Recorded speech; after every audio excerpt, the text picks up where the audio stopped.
Namaskaram everyone, welcome to Yoga with Andy at Rustic House 13.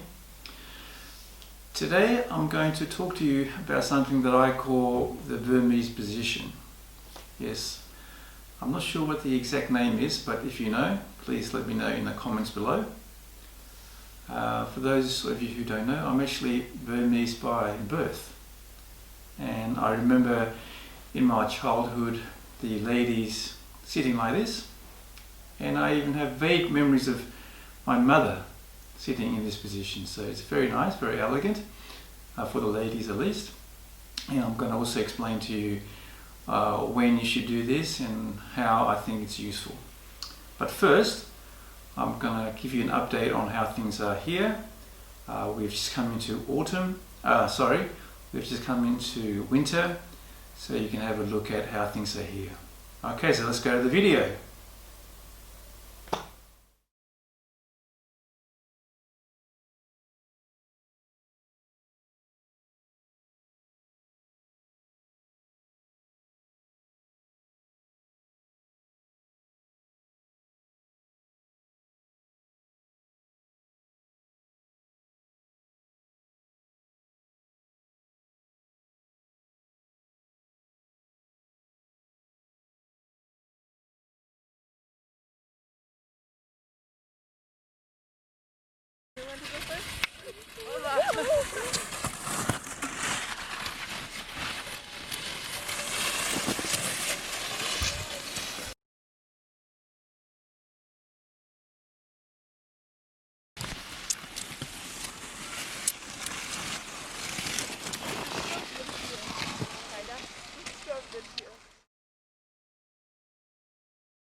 Oh, now watch the pro. Okay.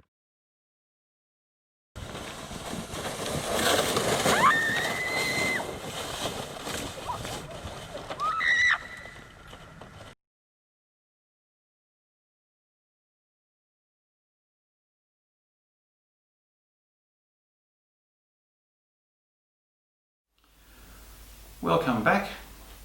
Today with the Burmese Position, first let me just explain to you why I think it's good. It's because it's like an intermediary step that you can do. So it's not really an asana, it's just something that you can pause for a few moments in between asanas. So for example, when you're coming out of Shavasana, or when you're coming out of Balasana, which is the child pose, and also when you're coming out of Virasana. Now with all these, before you move into the next posture, you can just pause here for a minute. And why it's good? Because it gives you a chance to see how balanced or unbalanced you are on one side or the other. Okay, so I'm going to demonstrate this for you. So, for example, when you come out of Balasana,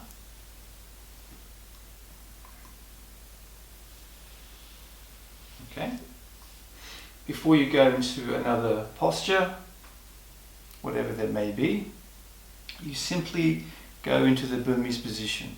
Okay, now the Burmese Position is done like this. You have both legs on one side, and you have, starting with one arm on the side here, and you can push the other one like this. Okay? But ideally, you have it here, like this. And when you do this, you'll see that you'll have a balance going through the middle. But if you try this on the other side, some of you, well, me anyway, I find it much harder to balance myself on this side. Okay? And here I'm really struggling here. I can't really sit straight. Okay. Similarly, if you're sitting in Virasana,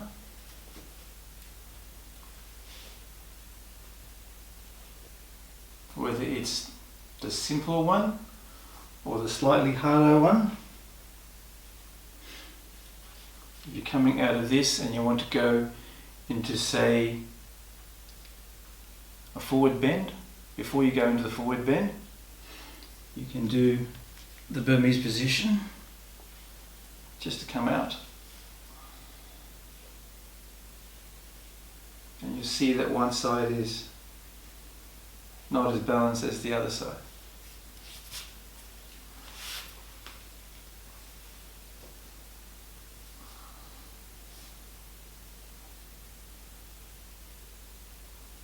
And of course, when you're coming out of Shavasana,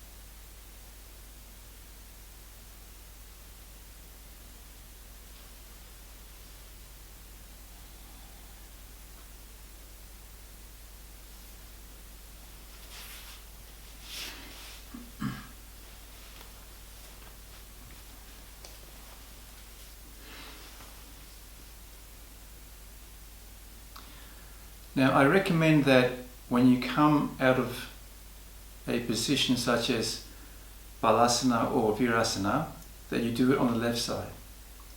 The reason for that is because when you come out of Shavasana, you always roll to the right. So you always get a lot of practice doing the Burmese position on the right side. So whenever you get a chance, do it on the left side as well. Okay?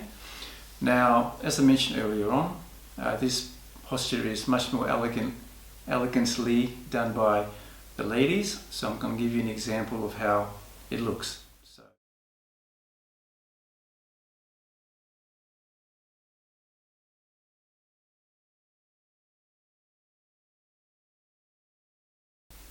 Oh, I forgot one more thing to mention.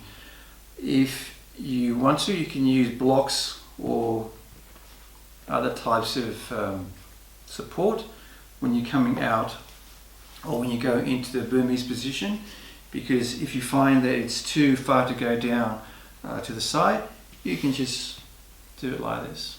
It's much easier to start with before you come onto your thighs.